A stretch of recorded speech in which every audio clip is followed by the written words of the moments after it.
so and so has come, probably you go and attend the person because you have a better connect. So these type of incentives basically works for people to stay back in the industry. As you are saying rightly, the overall pie of the hospitality is really getting eaten up by all the other, whether it's a retail format or an insurance or any other industry which is coming. Because people definitely are supposed to be well spoken. Service oriented. People are not scared of working long hours, because the moment you get into hotel management course, the first thing the professor says that, are you ready to work for 12 to 14 hours? Don't think it's 9 hours job. Basically, you go and come back at 9 o'clock, because if the restaurant is busy, you can't really tell somebody to really pack off and move up from there. So you have to work extended hours. So these are the traits which normally a hotel management student really imbibes while being in the course. And when he comes to the industry, then these qualities are really valued a lot by other industries when the hard work is needed. So when it comes to recruitment or supplying manpower for the hotel industry, as we were discussing in terms of training, definitely it's an aspirational thought that as a recruiter you start doing a training also for people to supply to the industry, because initially you need to set your own business straight, and how do you want to really get enough revenue to your business to start running an office or do a fair bit of job instead of getting into a training as such. Training, if I see, if it has an association, like IRA has an association, probably a pool or probably a group of people who can run and train such a manpower for a specific industry, that can still help.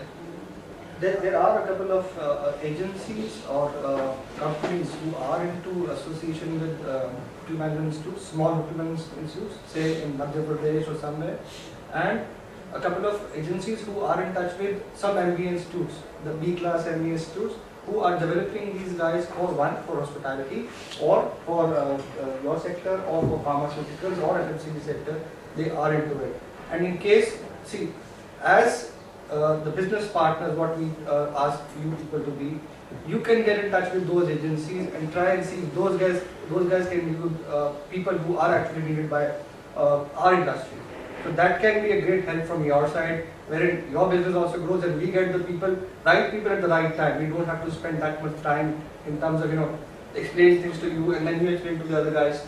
So you can be a resource for us, if you get those guys. A couple of them, I know a couple of them who are into this business. Other thing which is very important is to work with the hotel industry. It's important to know the business.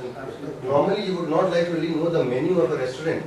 Normally, you would not like to know the cuisine, how the Chinese is prepared, how continental cuisines are, what sort of profile a chef should have, what all he can cook and what all he knows in terms of a costing, what all he knows in terms of a overall service, what sort of experience he has in terms of customer interaction. These are things which are probably still not well known by people who try to supply manpower to the hotel industry. And there are few who know the hotel best. They would be in position to talk to the chef sitting in Singapore or in Bangkok, and would be in position to figure out that yes, this fellow fits into the data, fits into the overall profile. So then the work becomes easy as compared to any other generalist profile, whether it's a retail or a finance professional or a sales professional. Generic profile, probably you know that these are the basic traits you need to know.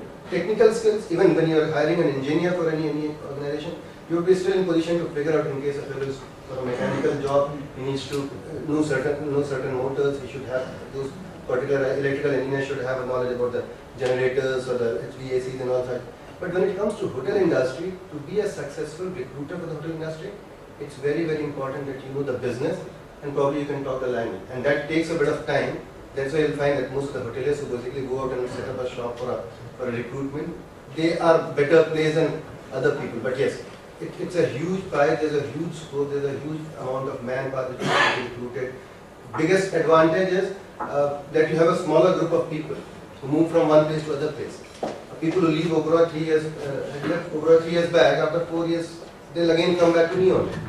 If people are gone to Taj or to Hilton, or there's a small community, people keep moving around. So the one good thing is that people don't really go on a saga. People go on a note which is very, very friendly and cordial. So it's a small group of people.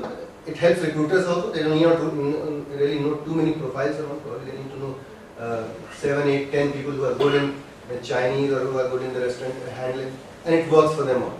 But yes, I would say that all those who are interested should come up to us and probably spend and have a cup of coffee with us in our restaurant to understand the profile. Visit the kitchen, see how the things work. That would still help in yes, we need people. There is no doubt of requirement of manpower. We are coming out with at least 8 to 10 hotels in the country in the next 2 years.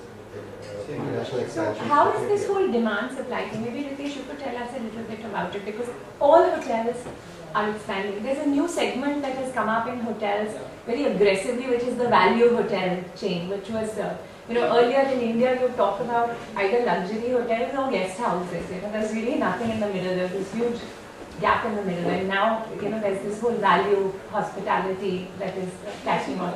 So you're losing people, your potential, people who you would like to hire. So how do you envisage the entire demand supply situation, say in 2010, 2011, in terms of availability of people to you? So again, as